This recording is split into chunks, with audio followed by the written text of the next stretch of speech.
ہمیشہ سچائی کا رکھتے ہیں، ابو ذر غفاری رضی اللہ تعالیٰ عنہ کو روکا گیا کہ خبردار محمد سے ملاقات مت کرنا، تمہارے دین سے پھیر دے گا، آپ بابا باپ دادا کے دین سے الگ کر دے گا، نیا دین پھیلا رہا ہے، نعوذ باللہ نیا دین۔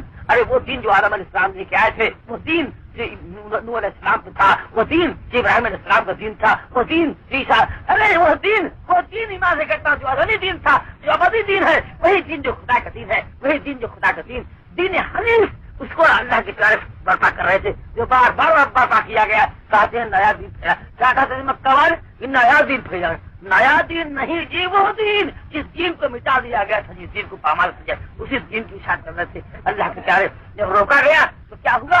روکا گیا تو کیا ہوا؟ یہ ہوا کہ ابو ذر غفاری رضی اللہ تعالیٰ عنہ کہاں پہنچے؟ چھپ کے گئے مکہ، چھپ کے گئے مکہ۔ میں کہتا ہوں جو سمجھدار لوگ ہیں، جو حق کو تلاش کرنے والے ہیں، چھپ کے گئے مکہ، اور 3 دن تک حضرت علی کے مہمان رہے۔ جلدی سے کہہ رہا حضرت علی کے مہمان 3 دن تک رہے۔ 3 دن کے بعد حضرت علی رضی اللہ عنہ سے پوچھا، انہوں نے جب پوچھا کہ کہاں آئے ہو، دل پانے کے بعد کہا کہ میں محمد کی تلاش میں ہوں صلی اللہ علیہ وسلم کی، وہ ملتے نہیں، وہ ہیں کون؟ اس لیے کہ حضور عام لوگوں کی طرح تھے، پہچاننا آسان نہیں تھا، تو اور ان کا نام لینا مشکل تھا، نام کوئی محمد کے لیے پتا ہی پڑ جائے، ایسی صورتحال تھی۔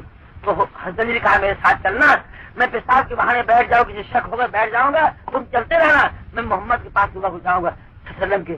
ابو ذر غفاری رضی اللہ تعالیٰ عنہ جب حضور کے سامنے پہنچے، تاریخ بتاتے ہی دور سے دیکھا چمکتے ہوئے چہرے کو، روشن چہرے کو، لائٹ چہرے کو، نورانی چہرے کو، نبی کے چہرے کو، اللہ کے پیارے کے چہرے کو جب دیکھا، ابو ذر غفاری رضی اللہ تعالیٰ عنہ دور سے دیکھا، پکار کے کہہ دیا، دل پکار اٹھا، آواز نکل گئی، اشہد ان لا الہ الا اللہ واشہد ان محمدا عبدہ ورسولہ۔ کیا کہا ابو ذر غفاری نے؟ کسی جھوٹے کا چہرہ اتنا روشن ہو نہیں سکتا، کسی جھوٹے کا چہرہ روشن ہو نہیں سکتا، میرے دوست پڑھ کے دیکھنا، جھوٹے کا چہرہ روشن ہو نہیں سکتا۔ ابو ذر غفاری نے فیصلہ کر کے بتا دیا کہ اتنا روشن چہرہ محمد کا، اتنا چمکتا ہوا چہرہ ان کا، ہر کسی جھوٹے چہرہ ہو نہیں سکتا۔ اس لیے انہوں نے دل سے پڑھ لیا لا الہ الا اللہ محمد رسول اللہ۔ میں کہاں دیکھا چلا جاؤں؟ موسیٰ علیہ السلام نے کہا اس قصائی بھائیے سے میں تیرے ساتھ چلوں گا۔ چمکتا ہوا نبی کا چہرہ دیکھا، روشن چہرہ جب دیکھا تو بڑا خوش ہو گیا۔ کون بیٹھا ہوا ہے جو ایسے چہرہ والے کو پا جائے، چمکتے ہوئے لوگوں کو پا جائے تو کون نہیں اپنا مہمان پر آئے گا؟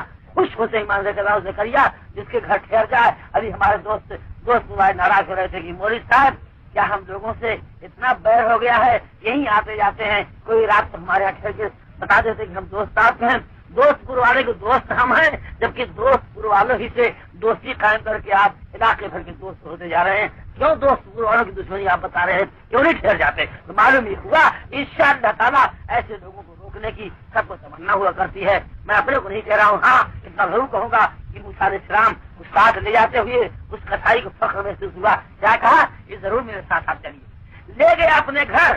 میں بتانا یہ چاہتا ہوں کہ موسیٰ علیہ السلام کو یہ معلوم کرنا تھا یہ قصائی کا عمل کیا ہے۔ جنت میرا ساتھی رہے گا، میرے ساتھ رہے گا، میرے جوڑ کا بنے گا، میرے برابر کو ہو کے رہے گا، آخر کیا عمل ہے؟ تو موسیٰ علیہ السلام کا بیان ہے کہ وہ لے جا کے مجھ کو اپنے گھر بیٹھا دیتا ہے، مجھ کو بیٹھا دیتا ہے۔ دن بھر کا بھوکا ہے قصائی، دن بھر کا پیاسا ہے بیچارہ، دن بھر کا تھکا ہوا ہے، اس کے بچے منتظر ہیں، اس کی بیوی انتظار کر رہی ہے۔ نہ بیوی کے پاس گیا، نہ بچوں کو اس نے دیکھا، نہ پانی اس نے پیا، نہ کھانا اس نے کھایا، نہ آرام کے لیے لیٹا۔ مگر ہاں موسیٰ علیہ السلام کہتے ہیں کہ میں نے دیکھا کہ چلتا چلتا کہاں گیا، ایک چارپائی کے قریب گیا۔ اس چارپائی میں بڈھی عورت لیٹی ہوئی تھی جو آنکھ سے نابینا ہو چکی تھی، ہاتھ پیر شل ہو گئے تھے، اٹھا بیٹھ نہیں سکتی تھی۔ کیا کیا اس قصائی نے؟ کیا کیا؟ اس عورت کو اٹھایا، اس عورت کو اٹھایا، سنڈاس میں لے گیا، اس کے بعد نکال کے آیا، وہیں لٹا دیا، جا کے اپنے ہاتھ سے کھانا نکالتا ہے، پانی اڈیلتا ہے، لے کے آتا ہے۔ موسیٰ علیہ السلام کا بیان ہے کہ اپنے ہاتھ سے کھانا کھلاتا ہے اس عورت کو، پانی پلاتا ہے اس عورت کو۔ جب عورت کھا پی کے سیر ہو جاتی ہے، اسی چارپائی پہ لٹا کے وہ قصائی لٹانے کے بعد کیا کرتا ہے کہ کبھی پیر دبا رہا ہے، کبھی سر دبا رہا ہے، کبھی پیر دبا رہا ہے، کبھی سر دبا رہا ہے، جسم دبا رہا ہے، اس کو آرام پہنچا رہا ہے۔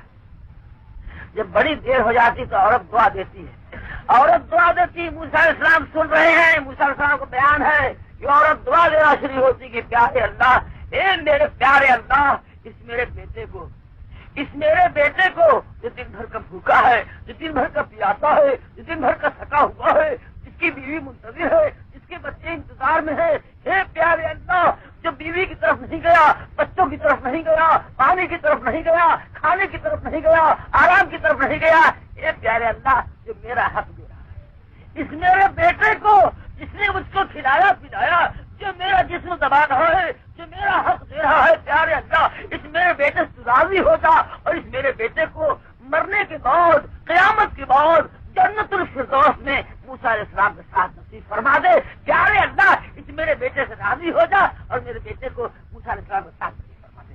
موسیٰ کا میرا دوڑ پڑے، لبیک لبیک میرے دوست قصائی بھائی مبارک ہو تجھ کو، یہ تیرا عمل ماں کی خدمت گزاری خدا کو بھا گئی، اور تیری اماں کی دعا خدا نے سن لی۔ بوڑھوں کی دعا نہ وہ سنا کرتا ہے، بوڑھوں کی دعا خدا کبھی لوٹایا نہیں کرتا۔ اے میرے قصائی بھیا، تیری اماں کی دعا خدا نے سن لی ہے، اور تیرا یہ عمل دن بھر کی بھوک پیاس کو تو نے ماں کی خدمت کو قربان کر دیا ہے، خدا تجھ سے راضی ہو گیا ہے۔ آج ہی کوہ طور پہ اللہ نے مجھ کو بتایا ہے